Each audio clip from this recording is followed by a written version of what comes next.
In this episode of Connecting Pills, we'll dive into the 6 Romanian folk dances by Bela Bartók.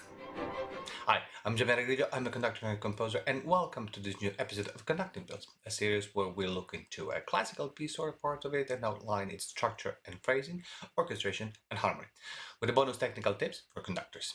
I want to take a second to remind you that on my website you can find more than 70 videos now between score and technical analysis, the full episodes of Conducting Pills on top of the live sessions, and plenty of other material.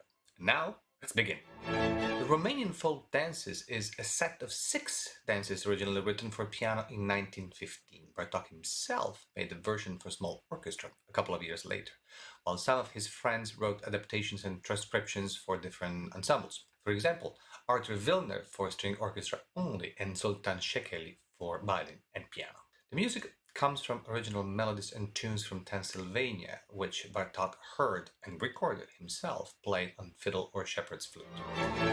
The will to maintain and actually underline certain key aspects of folk music and their ties to different countries and people comes through in many of Bartók's papers on the subject, and naturally in his compositions. He rarely used key signatures, though the 1971 edition of these dances does have them. All dances are based on modal scales. Aeolian, Dorian, Phrygian, Lydian, even the Arabic scale is used. The 6 dances composing the suite are based on 7 folk tunes entitled Stick Dance, Belt Dance, In One Spot, Dance from Bucsum, Romanian Polka, and Fast Dance. All of the dances are connected by a small breath and an attacca. The melody of the first movement, according to Bartók, came from the village of Mezősabad in Transylvania, and he first heard it when 2 gypsy violinists were playing it. The second violins, violins, cellos, and basses opened with a heavy rhythm representing the stomping of feet. 4 bars later, 2 clarinets in unison, and the first violins come in with the melody.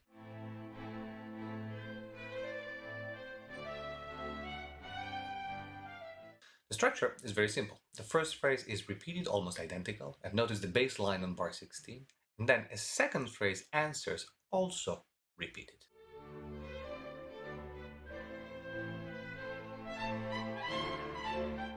Look at the difference in the dynamics and the harmony in the repetition of the second phrase. Bringing out these little details is what really makes a difference in the interpretation of the piece.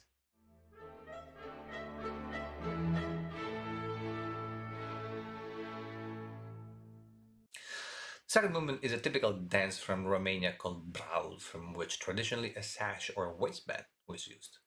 This melody came from Egres in the Banat region. This dance centers around the Dorian. Strings offer a pizzicato accompaniment while the clarinet takes the lead with the melody.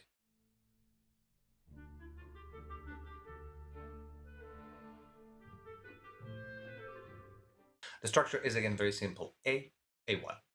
The second time around, the clarinet plays the melody an octave higher and is doubled by the first violins, while the accompaniment is now played with arco.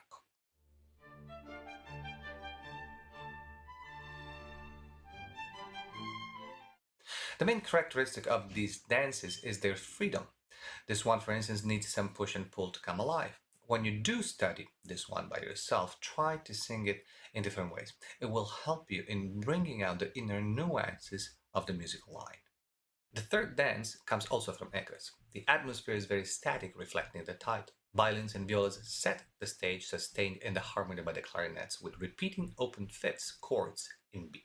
The piccolo enters a few bars later with a melody that keeps turning on itself, characterized by a clear Arabian influence.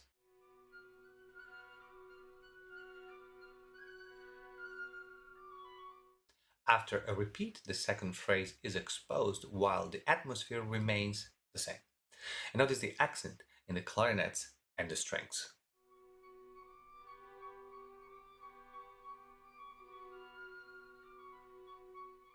The second half of this dance sees the entrance of the cello in the accompaniment, while the piccolo keeps the lead. Notice that the cello is playing in the mid-high register, not to add too much weight to the general sound. the dynamic moves to a mezzo forte, but we soon are back to a piano dynamic and to the second phrase of the first section.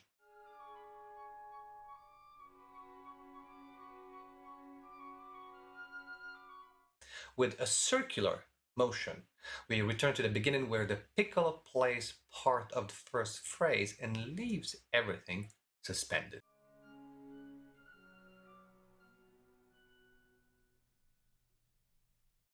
The fourth dance came from Bucsum, known also as the dance of the mountain horn.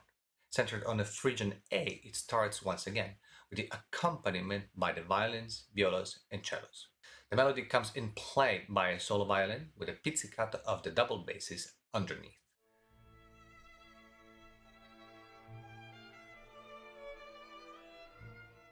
Notice that there are no dynamic changes or other indications until the end of the first part of this dance. At bar 14, we have crescendo, diminuendo markings in the cellos and double bass, while all the strings, minus the solo of course, are marked più piano in the following bar. The second half of this dance simply retakes the same melody heard from the solo violin in the first part. Only now it's played by all the first violins in octaves doubled by the flutes, while the clarinets color the harmony.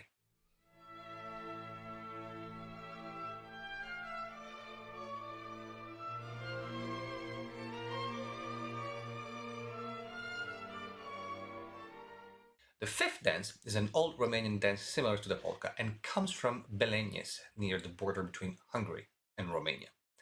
The Lydian D mode, the tempo indication of allegro, and the offbeat sforzati at the end of the phrase, everything contributes to create a total different atmosphere. I wouldn't define it as really joyful, but we certainly picked up the pace. And notice the offbeat accompaniment and the meter change moving from 2/4 to 3/4 and vice versa for the whole duration of the dance, and the introduction of the bassoons.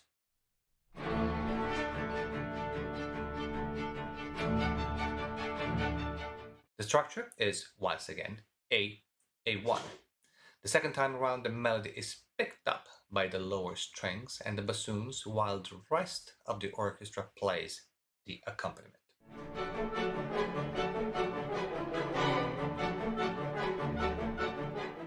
The sixth and last dance is formed by two different melodies. First one comes from Belenes again, and the second one comes from the then named Niagara village.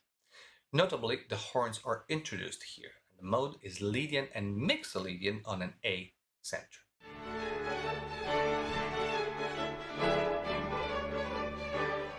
The tune is played a second time, and we are connected to the last part of this suite, centered on a Dorian A. In a slightly faster tempo, the first violins play the melody on a hammering accompaniment.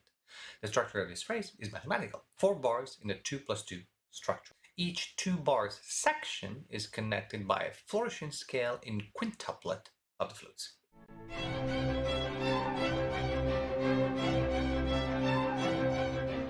The answer is again 8 bars long.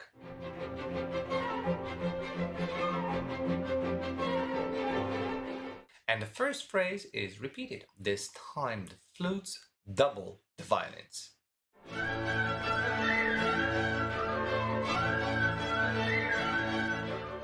And it's used to close the suite in fortissimo.